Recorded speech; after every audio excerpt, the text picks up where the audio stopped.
What's up, everybody? Welcome back to Sammy V Sessions, episode 8. I said I was going to stop counting when we got to 10, but here we are, episode 8. I'm super excited. I already don't even have my notes up. Okay, starting off strong. I don't watch a lot of TV. If I watch TV, it's more like 90 Day Fiancé TLC vibes. But Game of Thrones is my ish. And next Sunday, the 8th, well, this Sunday coming up. I always record on Saturdays. So tomorrow, January 18th, this will be Monday. So yesterday premiered A Night of the Seven Kingdoms. So this is the prequel to Game of Thrones, but it is after House of the Dragon. So it's House of the Dragon, A Night of the Seven Kingdoms, and then Game of Thrones. So we're getting like that in-betweeny. So I think we're going to get storylines, like historical storylines from House of the Dragon, and then Game of Thrones as well. Like I'm sure it'll all be... Oh, actually, no. We'll probably be reminded of things in Game of Thrones with The Night of the Seven Kingdoms since it's in the middle. But I'm super excited about that. I was reading like the blurb that was on Google, and the description says the image of the last dragon has not passed from living memory, which one tells me there's no dragons. Boo. Two, it tells me that there are people that are old enough from House of the Dragon that are going to be in this series to like kind of talk about House of the Dragon. And being that they're releasing this before the next season of House of the Dragon, I kind of think we might get some like insights to what's going to go on next season. But that's just my thoughts about that. Now that TV's actually no, TV's not out of the way. Marcello Hernández, my guy. Me and my husband watched his special, American Boy. It's available on Netflix. It was hilarious. It was so good. A lot of people don't know who he is, and he's been doing like, you know, a promo tour, podcast, interviews, all that for his special. But I know him from SNL, and I really enjoy his stuff on SNL. I'm happy that he's venturing out alone, like off of SNL to do his own things. A lot of you may know him from his viral SNL skit with Bad Bunny and Pedro Pascal, or as Domingo with Ariana Grande. That was a good one too. It's a bridesmaid skit that he does. I'm learning so much more about him as he's doing his promo tour. I also learned he's one of the 4 cast members, one of the 4 Latino cast members ever on SNL, which surprised me a lot. Like a lot. I really didn't think the number was that low, but thank you, Marcello, for representing us. Damn, I can't have coffee anymore before this podcast because my mouth is moving so much faster than my brain right now. Jesus. Okay. So about his special, it started off with him being super nervous. Like he was sweating. It was kind of awkward at first because you could see how nervous he was, but then it got a lot better as it went on. Like, you know what? Listen to me talking ish, like as if I do stand up and I know how to critique stand up. But I do watch a lot of stand up, and I do hope that he puts out more stand up because he was really good at it. But if you haven't watched it, make sure you go see it. In his stand up, he jokes about having ADD, which when he was joking about it, my husband asked me, he turned to me, he was like, "Did you know he had ADD?" And I'm like, "No, I didn't. I know he had joked about it, but I guess I didn't see him on interviews or podcasts or anything. And I just saw him on SNL, just like acting. I didn't think he would have ADD, but I kind of think that might be the reason why he's so effortlessly funny. Like, not, of course, ADD is nothing to laugh about. Everybody who has ADD is not funny. But I feel like him just being on 100 all the time just adds to him being funny. For example, he was on Royal Court with Brittany Broski, and oh my, it was just so good. It was so good. The entire time he's staying with the entire bit, he sits down with Brittany and he asks Brittany where's her accent after the intro, and she's like, "I'm not keeping this accent the whole time." Like, he was so committed to the bit. If you haven't seen that, it's only 16 minutes long, which is a sin. It should have been at least an hour long. It's only 16 minutes long, so make sure you go watch that. In the podcast with Brittany, he also mentions like that's only the 3rd or 4th podcast that he's ever done now that people care about who he is. And it's the truth. Like, a lot of people did not know who he was right before his special was released. Now he's doing this promo tour. Like, he's all over our feeds. He's all over TikTok. He's doing all of these things. But, like, Marcello, I know who you were before. Like, don't forget about us. Don't forget about the real ones. Don't get blinded by this new platform that you have. Like, your OG fans are still here, too. Don't forget about us, please. Speaking of Brittany Broski, while I was watching her podcast, I also listened to her on Caleb's podcast. I was doing my googly schmoogly. I totally forgot that this girl can sing. This girl can sing. I was listening to her song, The Sun, and oh my God, baby girl can sing. So if you don't know who Brittany Broski is, please go look at her stuff. I think she's got 2 different podcasts. She's got songs. She's on different podcasts. You might have seen her on Drew's podcast. You might have seen her on Kayla's podcast, but go check her out as well. Continuing from last week. Now the question is, did I get Bruno Mars tickets? Of course I got Bruno Mars tickets. Of course I did. So not only did I get Bruno Mars tickets, but I needed to buy 6 of them. Oh my goodness. Now, all of the people in my section that I see at this concert, we fighting. Because, like, the blue dots were blue for a second, and then they went gray. And then I needed to keep finding it. And then I was trying to, like, within the section, each row has a different price. Like, as you get closer to the floor, it's going to get more expensive. So I was, like, trying to see, like, I was on the phone with my best friend. Should we go here? Should we go here? Should we go here? But eventually we got it. We did it. The queue, I think, for me was, like, 10,000 people ahead of me once I got in there. And I'd like to know how that works. Like, are you just randomly placed online after the waiting room?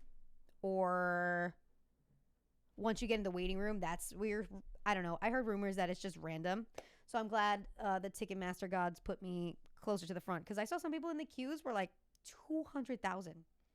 Insane. Bruno Mars did break a record, though. Was it how many tickets he sold in a day? I think so. It was 2.1 million tickets in a singular day. Like I told you last time, $1 billion catalog. He knows what he's got going on. Bruno knows. Let's talk about Grammy nominations first, and then we'll get into Bad Bunny, because I got a lot to say about Bad Bunny this week. Chile, you guys were acting up, but we'll get there. So, Grammy nominations. The Grammys are on February 1st. Is that 2 weeks from now? Yeah, it's about 2 weeks from now. So, Grammys are in 2 weeks. And here are the nominations that I looked up. Album of the Year. You got Debí Tirar Más Fotos. You got Swag, Man's Best Friend, Sabrina Carpenter. Let God Sort 'Em Out, Clips, and Pusha T. I don't even think I heard a singular song from that album. Mayhem, GNX, Mutt, and Chromacopia by Tyler, the Creator. Album of the Year. Y'all know my pick. I really think Bad Bunny deserves it. Bad Bunny's been killing it. But I do think contenders for that could be Mayhem, Lady Gaga. That's the only one I'd be like, okay, fine. She got it. Everybody else, like, if Swag wins, there's no way. There's no way. Expect me in this seat that weekend to come back here and be like, there's no way. Rigged, 100%. But other than that, maybe Man's Best Friend. Maybe. But my top 3 are definitely Debí Tirar Más Fotos, Mayhem, and Man's Best Friend, because Sabrina's my girl. Sabrina's my girl down. Okay, so then we have Record of the Year and Song of the Year. Now, the difference there, because I was like, what is the difference between Record of the Year and Song of the Year? Record of the Year honors the recording itself, recognizing the artists, producers, and engineers for a specific sound, while Song of the Year honors the composition, celebrating the songwriters who wrote the track, even if they aren't the performers. So that's the difference. So Record of the Year, you got Debí Tirar Más Fotos, Bad Bunny, Man-Child, Sabrina Carpenter, Anxiety, Doechii, Wildflower, Billie Eilish, Abracadabra, Lady Gaga, Luther, Kendrick Lamar and SZA, The Subway, Chappell Roan, and APT, Appartement. I think that's what it stands for. With Rosé and Bruno Mars. Now, with all of the stuff going on with Bruno Mars, I kind of feel like he might sneak in there with Record of the Year. He might sneak in there. Of course, I think Debí Tirar Más Fotos deserves to win, but I'm trying not to be biased. And Anxiety and Abracadabra are definitely another 2 top picks for me. Like, I wouldn't be mad at any of those. Those choices are really good. Now, song of the year, you got some of the same ones. You got Abracadabra, Anxiety, APT, Debí tirar más fotos, Golden, Luther, Manchild, Wildflower. Now, if we're talking about song of the year, Golden, that is a fantastic song. Thank you, Melania and Athena, for putting me on, because that song is fire. I don't care what anybody says. I don't care if it's from a K-pop movie. I don't care if it's from an animated movie. That song, definitely, everybody knows the lyrics to that song. Whether you have kids or whether you don't have kids. Everybody knows that song. So I could see that one winning song of the year, but I'm going to go with Debí tirar más fotos. I'm going to go with Debí tirar más fotos. There has to be. It has to be. Do I think he needs to win all three? No. If they're going to give him one, it should be album of the year, but that's it. Now let's talk about Best New Artist nominations. We got Olivia Dean, Cat's Eye, The Marias, Addison Rae, Somber, Leon Thomas, Alex Warren, Lola Young. If I'm going to pick a male and a female off of there, I wish it was male and female. But that would kind of kick out other people. Okay, wait. I'll give you my two. Forget male and female. Olivia Dean, 100% deserves to win that. But also Somber deserves to win that award. Somber or Olivia Dean, I would not be mad at. Cat's Eye too. Cat's Eye's a really good group. But everybody else on there, I don't know. Olivia Dean, Somber, maybe the Marias, but I feel like the Marias are they're kind of known to be part of the Best New Artist group. Maybe like last year they should have been Best New Artist, but anyway. I'm going to be watching that. So my Grammys episode is probably not going to drop until the 8th because we release on Mondays, so it'll probably be the weekend after that I talk about that. But those are the nominations. Let me know in the comments what you think about my decisions, who you think should win in your opinion. But I'd like to know who votes on these awards. Like, how do you get into that position to vote? They have to have some kind of vote, right? Or do they go by numbers? It has to be something. My favorite segment of this podcast, where in the world is Benito? Last week, he was in Chile. And Chile, you done pissed our boy off. You pissed him off. You pissed him off so bad. Every country he's been doing like an Instagram story of like him traveling around, him eating, him doing this. Chile didn't even get one because y'all did him dirty. And I'm so disappointed because there's also so many people in the States that are like, we would never do that to Benito. We wouldn't. And I don't know who raised y'all, but that was disrespectful. He was about to start playing Café con Ron, and everybody started screaming 120 because that's the song they wanted to listen to. Excuse me, are you also the person that goes up to the DJ booth and requests songs? What is wrong with you? And the fact that multiple people, like, you can hear it, you can hear them sing, like, chanting 120 because they wanted to hear it. You really think he's going to stop his entire concert, his entire set that he worked so hard on to put on for y'all and be like, yeah, actually, let's give them what they want? No, absolutely not. That is not how the world works. But if you didn't want to hear a song from Debí tirar más fotos, why would you go to this concert? Why would you buy tickets? Like, this was a tour. Yes, he's going on a world tour. I don't think has he ever done it? Maybe he's gone on a world tour before. But, like, if you didn't want to hear this kind of music, I think Café con Ron is plena music. If you didn't want to hear this kind of music, why did you go? He wanted to bring the world the vibes that happened in PR with that residency. That's why he did the residency first. Like, that set the tone for everybody else. And, like, him and his team know all of those TikToks from the residency. Y'all are going to see it. Y'all be like, oh, I can't wait till he comes here. And then he's bringing you the vibes, and you're shitting all over him by just chanting songs that you want to hear. Disrespectful. Then he was so ticked off about Chile. This weekend, he's in Peru.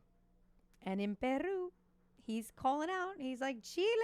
And everybody's like, you're in the wrong country, bro.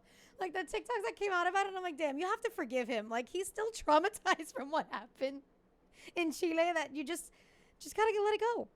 It's okay. Somebody recorded it and posted it on TikTok too. So it's like, I'm sure after they recorded it, they were like, wait a second, I need to go back and see if that's actually what he said. The first night of Peru, his special song was, and I don't want to fuck this up, it's Si Estuviésemos juntos. I probably messed that up, but that is one of my favorite songs from Bad Bunny. I know I say that all the time. But it is such a good song because he goes so deep. And just as much as I love his perreo, like, and reggaeton music, like the songs that, the songs that he can really go deep and like rap about it and sing about his feelings probably top the other songs for me. I love when he gets so deep and like talks about his feelings or like talks about like situations and like really gets into it. The beat of that song is cool too. But that's definitely one of my faves, and I'm so jealous that y'all got it. He can make a mean love song. Like I'm waiting for like him to fall in love with somebody. I know he said he's gonna be single forever. Whatever. It's not gonna be forever. Fall in love with somebody and make like a whole love album. Like that'd be fire. I'm waiting for it. Benito, I'm waiting for it. Let's see. Did I miss anything? I feel like I'm talking a mile a minute today, y'all. This is for y'all. You don't have to watch it on 2 times. Just watch it on 1 time and I'm talking fast enough. All right. Song of the week. Ever Since You Left Me, French Montana, Max B. Coke Wave 3.5 Narcos. My husband reminded me that Max B got out of jail recently. He's not wasting no time. He said collab with French. So the song, like I said, is Ever Since You Left Me. And it is so good. This new album dropped on January 9th. So that was last Friday. If you haven't checked it out, go check it out. This song gives like, specifically for my peoples in New York, it feels like that early spring summer vibe. Like, ooh, the first 65-degree day, like that fall spring, like the leaves have not grown back on the trees yet. There's still a little chill at night, but you're wearing colors now. The seasonal depression is melting away. Summertime is coming. You've got brunch plans. Like, it's just a vibe. This entire song is a vibe. It's only 2 minutes and 16 seconds long. I think. Don't quote me on that, but I think it's only 2 minutes and 16 seconds long. Should have been longer. It's really good, and I hope you guys check it out. It usually takes some time for songs like this to pop off, so I think them releasing it in January. By April, everybody will be listening to it. It'll be requested on the radio. People will put it on their Spotify. People are going to put it in their fitness classes. It's going to be all over the place. If you take my fitness classes, fully expect this song to be all over next week. French was dropping gems on this song. This line that I really love, I didn't come this far to only come this far. One of my favorites. It really made me reflect on like everything I'm doing this year, and I'm so excited to keep going. Then the second part of that line is, a friend to all is a friend to none. And I want some of y'all to remember this out there. If you have a friend that's friends with everybody, just know they ain't a friend to none of them. None of them. Just keep that in the back of your head, because I feel like some of us forget that. The only thing missing from this song is a feature from the one, the only, Fabolous. And that's it. I'm going to drop that mic right there. Y'all tell me if I'm wrong. I love you so much. See you guys next week.